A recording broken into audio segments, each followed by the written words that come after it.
Okay, so for page 71, you're going to title it Adding and Subtracting Radical Functions. And so we have a rule that says if you have a times the nth root of x plus b times the nth root of x, you can just simply add a and b together and write down the nth root of x one time. And so that just means that the radicand has to be the exact same thing. So as long as these things under the radical are the exact same thing, and you have the same nth root, you can just simply add their coefficients.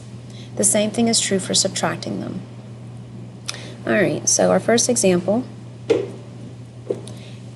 for number 1, we have 3 times the square root of 5x plus 4 times the square root of 5x.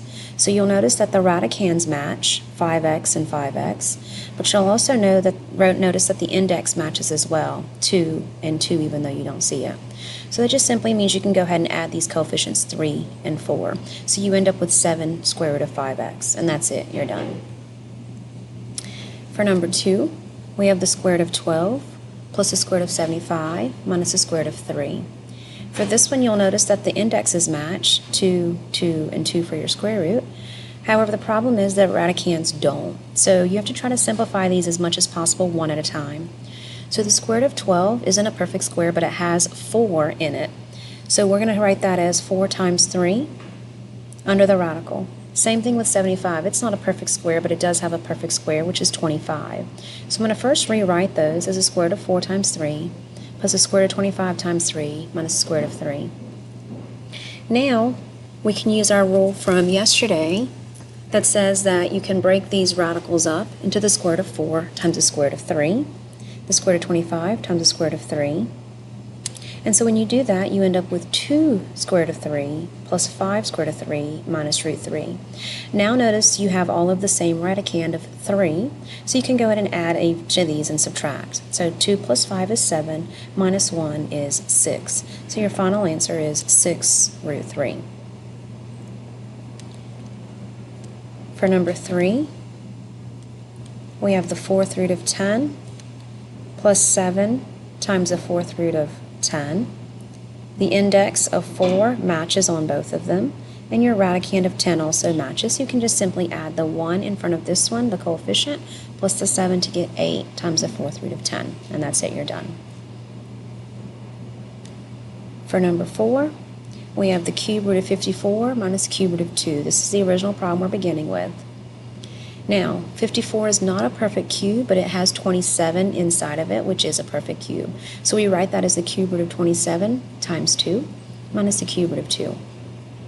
You'll take the cube root of 27 and pull that on the outside to make that a 3.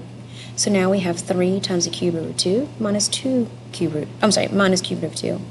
You can go ahead and subtract now since the index 3 matches and the radicand 2 matches. So we end up having 2 cube root of 2 as our final answer. For number 5, we have 3x times y to the 1/4 minus 8x times y to the 1/4. The x's have the same exact exponent of 1. The y has the same exact exponent of 1/4, which means this term can be added to this term. And you can just simply add, or in this case subtract, the 3 and the 8 to get negative 5x y to the 1/4. The only reason you were able to do that is because the x and the y were the exact same thing. For number 6, we have 12 times the cube root of 2z to the 5th minus z times the cube root of 54z squared. We're going to take this one and break up the 54 just like we did in example 4. We'll make that 27 times 2. And then for this one, the z to the 5th, it's not a perfect cube, but it actually has a perfect cubed in it. And that perfect cube is z cubed. So for example, if you take z cubed and times it by z squared, that's the same thing as z to the 5th. So I've broken it up as well into its perfect cube, just like I did with the 27 and 2 to make 54. I'll take the cube root of these individually.